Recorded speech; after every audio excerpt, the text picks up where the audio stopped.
بسم اللہ الرحمن الرحیم۔ السلام علیکم۔ آج جو آپ کے لیے میں ویڈیو بنا رہا ہوں یہ تھوڑی تحقیقی ویڈیو ہے، جس میں سوال یہ ہے کہ لاہور شہر میں پتنگ بازی کب سے شروع ہوئی؟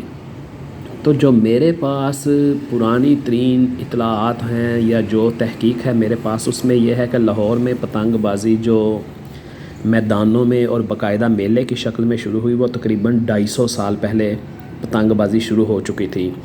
تو یہ میں مختلف کتابوں کے آپ کو حوالے دکھا رہا ہوں، صرف آپ نے میری بات سننی ہے۔ ہو سکتا ہے کہ آپ کو یہ الفاظ نظر نہ آ سکیں، تو میری بات پر توجہ کریں گے تو ساری کہانی آپ کو سمجھ آ جائے گی۔ یہ دیکھیں جی، یہ شارجہ ابوظبی میں پتنگ بازی۔ اب یہ یعنی کہ یہ بتا رہا ہے رائٹر کہ دنیا کے مختلف ملکوں میں پتنگ بازی بہت عام ہو چکی ہے، ایون امریکہ، پورے یورپ میں۔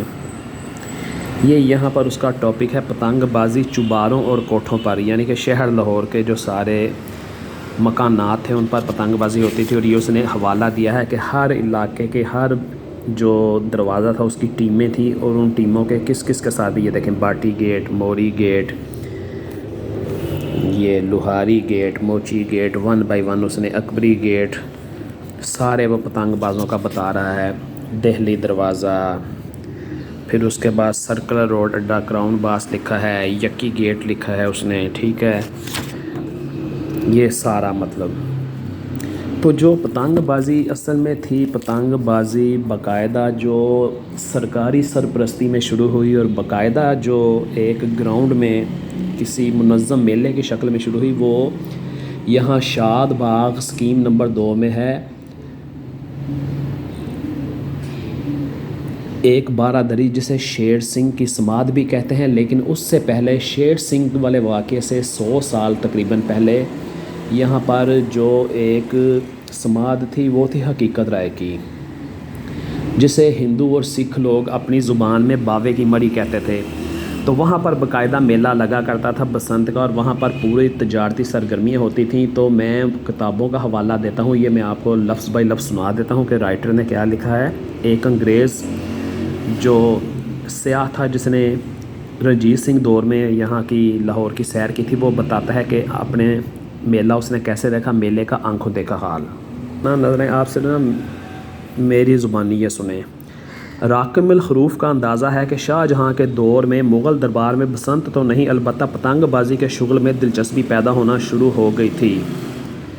راکم حروف کے اس اندازے کی بنیاد شہنشاہ عالمگیر کی طرف سے اپنے ایک شہزادے کو لکھے جانے والا خط ہے، جس میں اس نے اسے پتنگ بازی میں شریک ہونے سے سخت منع کیا ہے۔ اب یہ دوسری جگہ پہ رائٹر ہی لکھتا ہے، سکھوں سے پہلے لاہور میں سرکاری سطح پر بسنت منانے کا ذکر کہیں نہیں ملتا۔ راجہ رنجیت سنگھ پنجاب کا یا لاہور کا پہلا حکمران تھا جس نے بسنت منانے میں غیر معمولی دلچسپی کا مظاہرہ کیا اور اسے صحیح معنوں میں ایک میلے کا رنگ دے دیا۔ وہ بڑے مذہبی جوش و خروش کے ساتھ خود اس میں شریک ہوتا تھا۔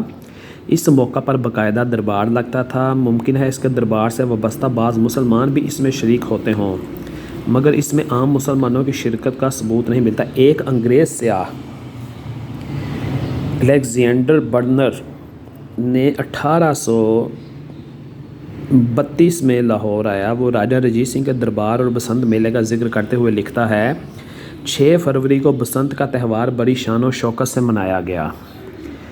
اس کا مطلب عام طور پر موسم بہار ہوتا ہے۔ رنجیت سنگھ نے اس موقع پر ہمیں مدعو کیا۔ ہم اس کے ہمراہ ہاتھیوں پر سوار ہو کر خوشیوں کا مظاہرہ دیکھنے گئے، جو دیگر علاقوں کی طرح موسم بہار کی آمد پر منائی جاتی ہے۔ پنجاب کے فوجی دستے قطاروں میں کھڑے تھے۔ انہوں نے 2 میل طویل ایک گلی کی شکل بنا لی تھی اور اس کے آخری سرے تک جانے کے لیے 30 منٹ درکار ہوتے ہیں۔ یعنی کہ یہ جو بارادری یہ سماد شیر سنگھ ہے اسکیم نمبر 2 شاد باغ میں، اس کا اور شاہی قلعے کا پیدل فاصلہ جو تھا اس زمانوں میں 30 منٹ کا تھا۔ لگ بھگ 2 میل کا ڈسٹنس ہے شاہی قلعہ لاہور کا، اور اس کا یہ سماد شیر سنگھ۔ تو آگے وہ لکھتا ہے 2 میل گلی کی شکل بنا رہی تھی، آخری سرے تک جانے کے لیے 30 منٹ درکار ہوتے تھے۔ فوج باقاعدہ فوجی دستوں اور سواروں، پیدل اور توپ خانے پر مشتمل تھی۔ پوری فوج نے پیلے رنگ کا یکساں طور پر لباس پہنا ہوا تھا۔ یہ اس تہوار کا مخصوص لباس تھا۔ مہاراجہ قطار در قطار ان کے قریب سے گزرا اور اپنی فوجوں کی سلامی لی۔ ہمارا راستہ مکمل طور پر نام ہموار سطح پر واقع پرانے لاہور کے کھنڈرات میں سے ہو کر جاتا تھا، یعنی کہ آج سے 200 سال پہلے یہ حالات تھی۔ وال سٹی لاہور سے باہر جو تھے کھنڈرات تھے، زیادہ جنگل تھے، لہٰذا اس وجہ سے قطار میں لہر کی سی شکل پیدا ہو گئی اور اس چیز نے منظر کی خوبصورتی میں اور بھی اضافہ کر دیا تھا۔ اس شاندار قطار کے آخر پر زرد حاشیوں سے مزین شاہی خیمے نصب تھے، ان کے درمیان 1 لاکھ روپے مالیت کا چھپر کٹ تھا، اس کو سچے موتیوں سے آراستہ کیا گیا تھا اور قیمتی پتھروں کا حاشیہ لگایا گیا تھا۔ اس سے بڑی کوئی چیز تصور میں آ ہی نہیں سکتی تھی۔ اس کے ایک کونے میں رنجیت سنگھ بیٹھ گیا اور گرنتھ سننے لگا۔ یہ تقریباً 10 منٹ تک پڑھی گئی۔ اس نے مہنت کو نذرانہ پیش کیا اور مقدس کتاب کو 10 مختلف رنگوں کے غلاف میں لپیٹ کر رکھ دیا گیا۔ بلائی غلاف تہوار کی مناسبت سے پیلے رنگ کی محمل کا تھا۔ بادشاہ کے سامنے پھل اور پھول رکھے گئے اور زرد پھل پھول پیدا کرنے والی ہر جاری اور اس درخت کو خوبصورتی سے محروم کر دیا گیا۔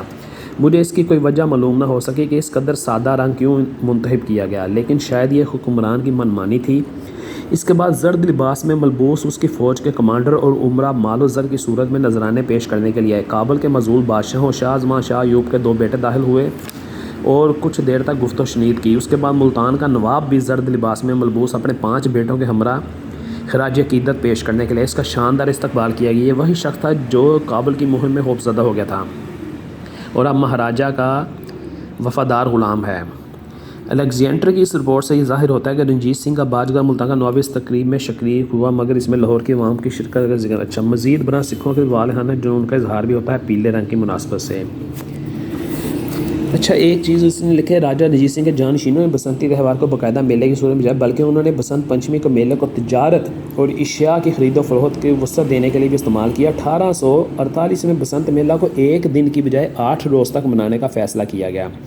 اچھا، یہاں پر میں آپ کو اپنی طرف سے تھوڑا سا اس میں ایڈیشن کر دیتا ہوں، کیونکہ میرا جو تعلق ہے ایک لاہور کی ہرائی فیملی سے اور ہمارا زمیندارہ کا کام تھا، اور جو ہماری زمینیں تھیں وہ یہاں پر یہ سماد حقیقت راہ سے قریب تھیں کرول گھاٹی میں، اور کچھ ہماری زمینیں تھیں جہاں پر یہ آج کا UET یونیورسٹی ہے گورے شاہ، یہاں پر بھی ہماری اجداد کی زمینیں تھیں، پردادا کی، دادا کی، اس طرح سے۔ تو مجھے اپنے بزرگوں سے بہت کچھ سننے کا موقع ملا، تو وہ بھی بتایا کرتے تھے کہ 1950 تک پارٹیشن کے 2 سے 3 سال بعد تک بھی یہاں پر یہ باقاعدہ ایک میلہ لگا کرتا تھا، یہی اسکیم نمبر 2 میں سماعت شیر سنگھ پر۔ باقاعدہ اس میں پورا گڈی بازی کے ساتھ ساتھ پتنگ بازی کے ساتھ ساتھ کاروبار ہوتا تھا، جانوروں کی خرید و فروخت ہوتی تھی، برتن بکتے تھے، غلہ بکتا تھا، اجناس بکتی تھی، کھلونے بکتے تھے، موت کے کنویں لگتے تھے، سرکسیں لگتی تھیں، جوکر کا تماشا ہوتا تھا۔ تو مطلب کہ یہ ایک ایسا میلہ تھا کہ اصل میں آج سے 200-250 سال پہلے یہ جو آپ لوگوں کو ایک موسمی تہوار، ایک کھیل کے ساتھ ساتھ ایک کاروباری موقع بھی فراہم کرتا تھا کہ جس میں ہزاروں روپے کی ان زمانوں میں تجارت ہوتی تھی، لین دین ہوتا تھا۔ تو یہ آپ کو پتہ چل جائے گا اور میری باتوں سے تھوڑا اندازہ ہو جائے گا کہ شہر لاہور میں پتنگ بازی کی روایت بہت زیادہ پرانی تھی، اور یہ اس کو سرکاری سطح پر بھی پروموٹ کیا جاتا تھا۔ چھتوں پر تو پتنگ بازی شاید آج سے 500 سال پہلے شروع ہو گئی تھی شہر لاہور میں، لیکن باقاعدہ جس کو بسنت میلہ کا نام دیا گیا اور ایک آرگنائزڈ بسنت منائی گئی، وہ یہاں پر اسکیم نمبر 2 شاد باغ میں یہ سماد شیر سنگھ اور سماد حقیقت راہ پر ہی منائی جاتی تھی۔ تو امید ہے آپ کو یہ پسند آیا ہوگا، اس کو لائک کریں، شیئر کریں، اپنے پتنگ باز دوستوں کے ساتھ اس واقعے کو شیئر کریں، چینل کو لازمی سبسکرائب کریں۔ انشاءاللہ تک کسی اور ایپیسوڈ میں آپ سے ملاقات ہوتی ہے، تب تک کے لیے اللہ حافظ۔